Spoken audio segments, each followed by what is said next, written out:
말씀 다 같이 합독하겠습니다.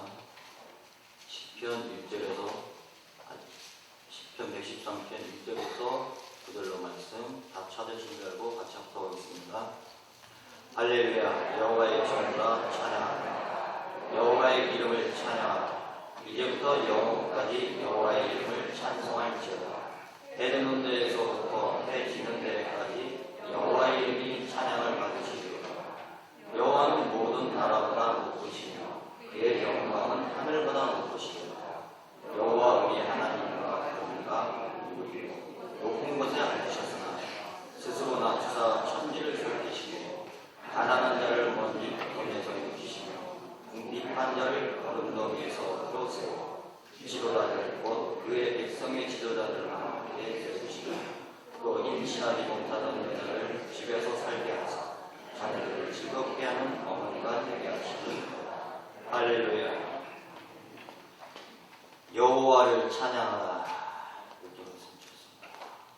예, 저희 입만 분석을 해보자면 할랄이라는 뜻은 찬양하라 라는 말이고요.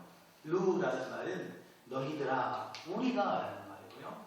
야는 하나님의 약칭인 하나님의 이름을 이야기하고 있습니다. 그래서 하나님을 찬양하라 라는 그런 뜻이 되는 것입니다.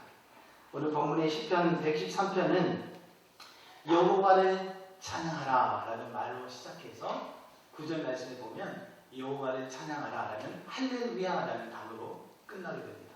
성경에 할렐루야로 시작해서 할렐루야로 끝나는 장은 몇 장이 되지 않는 걸로 제가 알고 있습니다.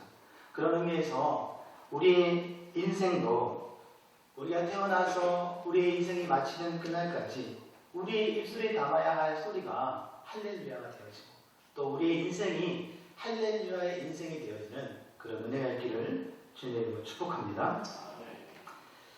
이런 할렐루야의 인생을 제대로 살았던 분이 계십니다. 음악 시간에 한 번쯤은 들어보셨을 텐데요. 바로 요셉 하이든이라는 사람입니다. 1808년 6월 정도에 이 하이든이라는 사람이 천지창조라는 대곡을 작곡하게 됩니다. 그리고 그 곡을 곧바로 비엔나라는 그 대극장에서 처음으로 연주하게 되는데요. 이미 하이든은 나이가 많았기 때문에 인티엘이라는 사람이 천지창조라는 곡을 연주하게 됩니다. 연주를 시작하였고 드디어 연주가 마쳤습니다. 많은 사람들이 일어나서 기립박수를 치기 시작했습니다. 모두가 이 노 작가인 하이든을 향해서 아낌없이 박수를 보냈습니다. 그때 하이든은 이렇게 말했다고 합니다. 여러분, 내게 박수를 치지 말고 하나님을 찬양하십시오. 여러분, 그 말을 한 후에 그는 쓰러졌고 1년이 지난 후에 그는 세상을 떠나게 됩니다. 이 하이든이 세상을 떠나면서 마지막으로 남은 유언이 있는데요. 이 유언도 동일합니다. 음악을 사랑하는 이들이여, 내 곡이 연주될 때마다 나를 생각하지 말고 천지를 지으신 하나님을 찬양하세요. 즉 하나님을 찬양하라가 하이든의 비문이었던 것입니다. 오늘 성가대 헌신 예배를 드리는 우리 임마누엘 대원들 그리고 성안의 모든 성도들이 우리 인생 가운데에 하나님을 찬양하고 하나님만 찬양하는 그런 복된 인생이 되어지기를 주님의 이름으로 축복합니다. 오늘 본문은 우리가 하나님을 찬양하는 이유에 대해서 말씀하고 있습니다. 그리고 우리는 하나님을 어떻게 찬양해야 될 것인가에 대해서 말씀을 해주고 있습니다. 먼저 우리가 하나님을 찬양하는 이유가 있다면 무엇이 있을까요? 왜 우리는 하나님을 찬양해야 되는 것일까요? 먼저 우리가 찬양하는 그 하나님은 위대하신 분이기 때문입니다. 그래서 찬양의 가사도 있잖아요. 위대하신 주 찬양해 위대하신 주 모두 알게 되리라.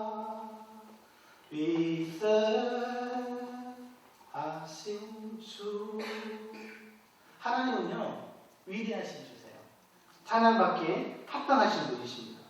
우리는 하나님을 위대하기 때문에 찬양하는 거예요. 그래서 본문에도 보면 하나님의 위대하심을 찬양하고 있는데요. 그 이유를 높은 곳에 계시기 때문에 하나님은 위대하시다 그렇게 얘기하고 있습니다. 높은 곳에 앉아 계시기 때문에.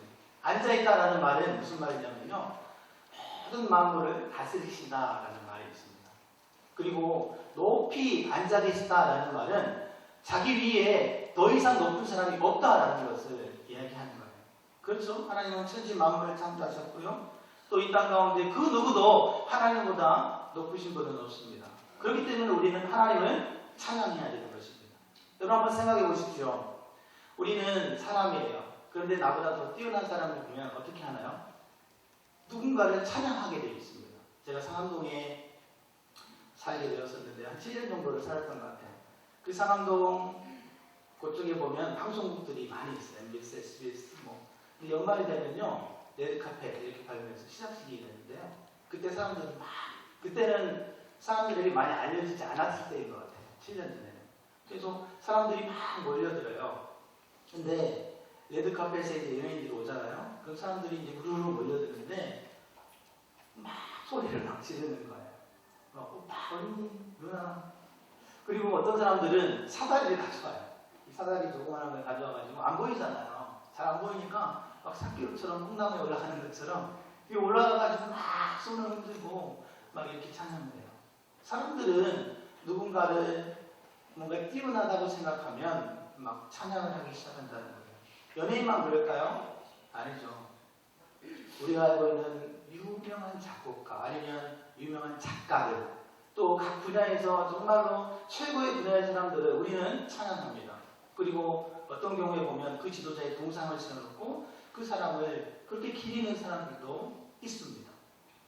그런데 여러분, 하물며 그 모든 우주 만물을 창조하시고 그 뛰어난 한 사람 한 사람을 만드신 그분을 창조하신 그 하나님을 우리가 찬양하지 않는다고 한다면 그것은 말이 안 된다라는 것입니다. 그러므로 우리가 하나님을 찬양하기를 멈추지 말고 그 위대하신 하나님을 찬양하는 그런 저와 여러분 되기를 주님으로 축복합니다. 그리고 하나님은 모든 천지를 살피시는 분이십니다. 위대한 분이시기도 하지만 높이 계시는 분이시기도 하지만 살피시는 분이시다라는 것이에요. 우리와 전혀 동떨어져 있지 않고 우리와 함께 계셔서 우리와 함께 호흡하시는 분이시다라는 것입니다. 여러분 보통 높은 곳에 계신 분들, 특히 성공한 사람들이라고 하는 사람들은 아랫사람들 혹은 밑에 사람들을 잘 챙겨주지 않는 경우가 많이 있습니다. 또 잘 돌보지가 않아요. 그런데 어떤 경우에 보면 굉장히 잘 챙겨주고 아랫사람들을 나보다 더 부족한 사람들을 잘 살피고 돌봐주는 사람들이 있습니다. 우리는 그런 사람들을 덕망이 있다 그렇게 얘기를 합니다. 그런데 오늘 하나님께서는 위에 계시기도 하시지만 모든 것을 덕망에 있는 사람들처럼 잘 돌보시기도 하지만 차원이 다르신 분이시다라는 것입니다. 어떤 부분에서 차원이 다릅니까? 하나님께서는 높이 계시지만 스스로 낮아지셨습니다. 왜 낮아지셨냐면요. 우리를 구원하시기 위해 우리를 사랑하시기 때문에 우리를 직접 찾아와 주셨다는 거예요. 사람의 몸으로 그 위대하신 하나님이 사람의 몸으로 이 땅 가운데 낳고 처한 자리로 하나님께서 오셨다라는 것입니다. 우리는 그것을 성육신이라고 이야기합니다. 그래서 빌립보서 2장 6절에서 8절 말씀을 보면 그는 근본 하나님의 본체시나 하나님과 동등됨으로 여기지 아니하시고 오히려 자기를 비워 종의 형체를 가시사 사람과 같이 사셨고 사람의 모양으로 나타나셔서 죽기까지 복종하셨으니 곧 십자가에 죽으시니라. 아멘. 그렇게 말씀하십니다. 여러분이 인간의 몸을 입고 이 땅에 오신 하나님은 바로 우리의 소망이 되신다라는 것입니다. 모든 구원은 인간의 몸을 입고 스스로 낮고 낮은 자리에 오신 그 예수 그리스도께 유일한 소망이 있다라는 것입니다. 이처럼 우리 인간을 먹고 이 땅에 오신 하나님을 어떤 형편에서든지 살피시고 보호하시고 인도하시고 함께 하시는 그분을 우리가 어찌 찬양하지 않을 수가 있을까요? 그러므로 우리가 우리를 살피시고 우리와 함께 하시는 그 하나님을 찬양하는 그런 저와 여러분 되기를 바라겠습니다. 마지막으로 우리는 언제 어디서나 찬송해야 됩니다. 2절과 3절 말씀 우리 한번 같이 읽어볼까요? 2절과 3절 말씀입니다. 이제부터 영원까지 여호와 이름을 찬송할지어다. 해 돋는 데에서부터 해 지는 데까지 여호와의 이름이 찬양을 받으시리로다. 아멘. 여러분, 이제부터 영원까지 라는 말은요, 시간적 차원에서 찬양의 영속성을 얘기합니다. 계속해서 찬양해야 된다는 거죠. 그리고 3절에서 해 뜨는 데부터 해 지는 데까지는 동쪽에서부터 서쪽까지 그것을 뜻하는데요. 공간적인 무한성을 말하는 것입니다. 그러니까 우리 인생 가운데 언제 어디서나 하나님을 찬양하라는 거예요. 생명이 있는 동안 하나님을 찬양하십시오. 우리가 서 있는 모든 곳에서 하나님을 찬양하십시오. 그리고 더 나아가서 우리가 어떤 상황에 있든지 간에 내가 어떤 장소에 있든지 간에 하나님을 찬양하라는 것입니다. 여러분, 영국의 유명한 신학자이며 사회학자인 요한 웨슬레를 아실 것입니다. 하루는 웨슬레가 선교 여행을 위해서 배를 타고 대서양을 떠나기 시작합니다. 그런데 선교 여행을 시작한 지 얼마가 되지 않아서 큰 풍랑을 만납니다. 배 안에 있던 수많은 승객들이 아우성을 치고 두려움에 떨고 있을 때에 웨슬레도 덩달아서 그 죽음의 공포에 휩싸여서 비명을 지르기 시작합니다. 그런데 그때 그토록 위협적인 풍랑과 또 사람들의 절규와 비명 가운데에 아주 세미하게 찬양과 기도 소리가 들리기 시작합니다. 그 사람들은 독일 경건주의 사람인 모라비안주의 사람들인데요. 이들이 그 아비규환과 같은 그 장소에서 함께 손에 손을 잡고 하나님 앞에 기도하며 하나님을 찬양하기 시작했던 거예요. 이 모습을 웨슬레가 보게 되면서 하나님 앞에 회개하기 시작합니다. 웨슬레는 거기서 무릎을 꿇고 통회하기 시작합니다. 죽음의 공포에 사로잡혀서 떨고 있던 그 자신의 모습이 너무나도 부끄러웠던 거예요. 하나님 앞에. 심지어 지금 뭐 하고 있어요? 뭐 하러 가는 중이에요? 선교하러 가는 중이에요. 선교하러 가는 도중에 자신의 마음이 아마 하나님 앞에 뜨겁게 불타 있었을 것이에요. 그런데 어떤 그 풍랑을 만나자마자 그의 입술에 나오는 소리는 비명과 절규였다는 거예요. 하나님의 복음을 증거하고 하나님을 찬양하는 대신에 그의 입술은 원망과 불평과 비명밖에 나오지 않았다는 것입니다. 그가 통일하고 또 새로운 삶을 결단하게 할 수 있었던 것은 무엇이었을까요? 그것은 바로 이 한 무리의 기도와 찬양의 소리였던 것입니다. 여러분, 신앙생활을 잘하는 것, 하나님 앞에서 바르게 찬양하는 것이 무엇일까 한번 생각해 보셨나요? 예배 시간에 순서에 맞춰서 우리가 찬송을 부릅니다. 그리고 특별히 찬양대 같은 경우는 찬양대에 소속되어서 아름다운 화음으로 하나님 앞에 찬양을 드립니다. 그리고 어떤 사람들은 내가 기분이 좋아서 찬양을 부르고 싶을 때 콧소리를 내면서 하나님을 찬양합니다. 여러분, 물론 이것도 잘 하는 것입니다. 그러나 여러분, 예배 시간이 아니어도 내가 소속되어 있는 곳이 아니어도 내가 언제나 어디서나 어떤 상황 가운데서도 삶의 모든 순간에 하나님을 찬양할 수 있다는 것, 이것을 하나님이 더 원하신다는 것입니다. 여러분, 때론 내 삶의 환경이 썩 좋지 못할 때가 많이 있을 거예요. 경제적으로, 육체적으로 내게 고통이 찾아올 때가 있습니다. 또 인생이 어떻게 살아야 될지 한 치 앞도 할 수 없는 그런 희망의 고통 가운데 있을 때도 있습니다. 여러분, 그러나 그 순간에조차도 하나님을 붙잡고 하나님께 찬양할 수 있다는 것, 이것이 하나님께 대한 바른 찬양임에 틀림이 없다는 것입니다. 그리고 교회가 아니어도 내가 서 있는 모든 곳에서 하나님을 찬양하는 것입니다. 여러분, 그곳이 내 직장일 수도 있어요. 그곳이 내 가정일 수도 있습니다. 그리고 그곳은 이슬람과 힌두교인들의 둘러싸여 있는 이방 땅일 수도 있습니다. 그리고 그것은 철저하게 벽으로 차단되어진 감옥일 수도 있다는 것이에요. 사도행전 16장의 말씀에 보면 바울과 실라가 사방으로 둘러싸여 있는 감옥에 갇혔습니다. 복음을 증거하다가 그렇게 갇히게 된 거예요. 그런데 그들이 그 감옥에서 뭐 했죠? 기도와 찬송을 했습니다. 그랬더니 어떤 일이 일어납니까? 지진이 일어나고 그의 손과 발에 묶여 있는 착고가 다 풀렸다라고 했습니다. 여러분 한번 생각해 보십시오.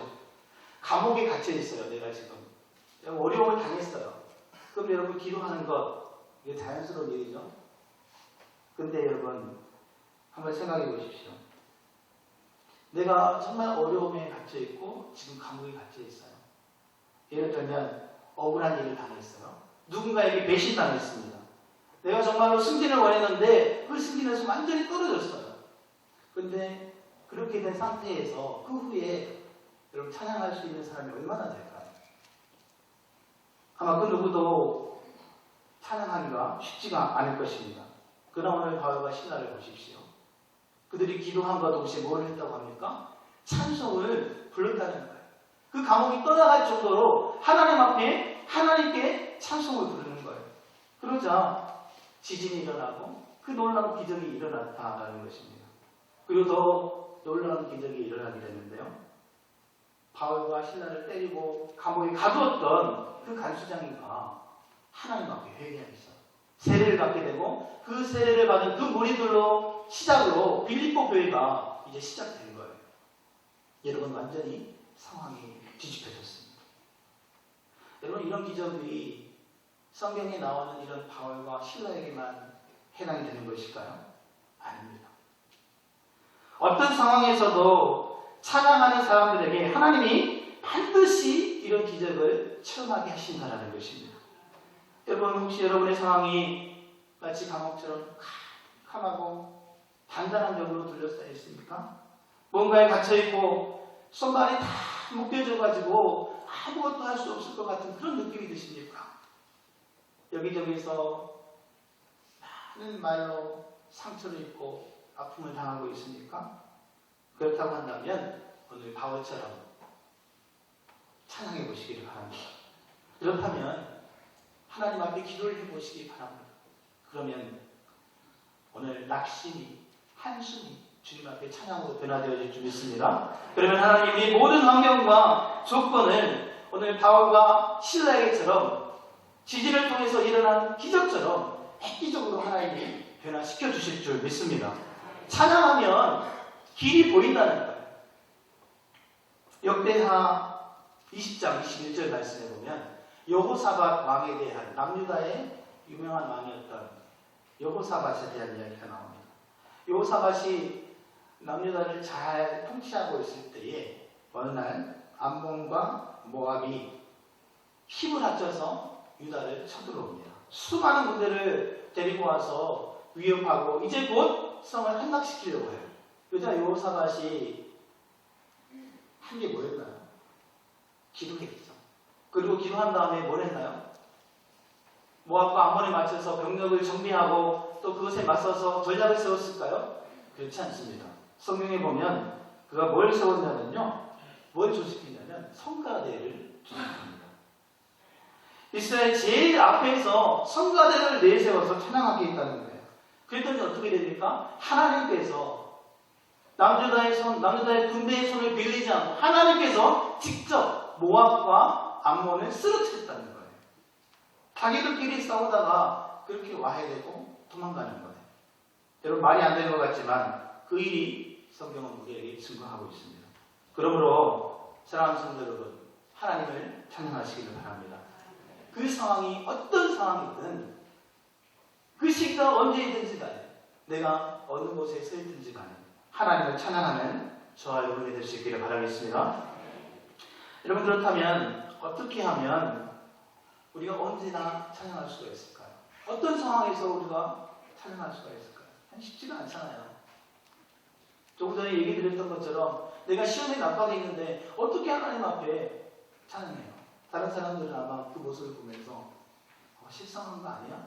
이렇게 아마 생각할지도 모릅니다. 나는 어떻게 그 상황 가운데서도 찬양할 수 있는가라는 거예요. 오늘 에베소서 5장 18절 말씀에 보면 이런 말씀이 나옵니다. 술 취하지 마라. 이런 방탕한 것이니 오직 성령 충만하라. 시와 찬송과 신령한 노래들로 서로 화답하며 너희의 마음으로 주께 노래하며 찬송하며. 지금 말씀하고 있는 게 뭐냐면요. 성령 충만해야 하나님이 감동하시고 하나님이 그것을 받으신다는 거예요. 여러분 세상의 노래들은 어떤 기교와 또 어떤 소양이 필요합니다. 목소리가 좋아야 되고 어떤 기법을 여러 가지를 잘 섞어서 해야지 그것을 잘하는 찬양이다 그렇게 얘기합니다. 그러나 오늘 우리 교회에서 우리 믿는 자들이 잘하는 찬송은 어떤 찬송인가? 그것은 성령 충만함으로 하는 찬송인 거예요. 우리가 성령 충만 없이 그냥 찬송하는 것은 그냥 우리가 소위 말하는 우리는 꽹과리예요. 시끄러워요. 소음이에요. 세상 사람들이 듣기에도 그것은 너무나도 무가치한 거예요. 그러나 우리가 성령 충만함으로 찬송하면 오늘 믿는 사람뿐만이 아니라 믿지 않는 사람들조차도 그 모습을 보고 저들이야말로 정말 그리스도인들이구나 이 마음을 갖게 된다라는 것입니다. 여러분 성령 충만하면 어떻습니까? 내 삶이 어려워도 그 삶을 이겨내는 그런 삶을 살아갑니다. 여러분 성령 충만하면 그 일이 너무나도 힘들어도 그 찬송을 부름으로 말미암아서 우리에게 소망이 생기게 된다는 거예요. 그러나 성령 충만하지 않으면 어떻게 됩니까? 찬양이 내 마음속에서 우러나오지가 않습니다. 찬양이 뚝 끊겨버려요. 은혜가 없는 사람들을 보면요. 찬양이 나오지가 않아요. 대신에 찬송가의 가사처럼 한숨만 푹 쉬게 되는 거예요. 저를 보더라도 그렇더라고요. 가만히 살고 보면 기분에 따라서 좌우되고 또 기분이 좋으면 정말로 열심히 찬양할 때가 많다는 거예요.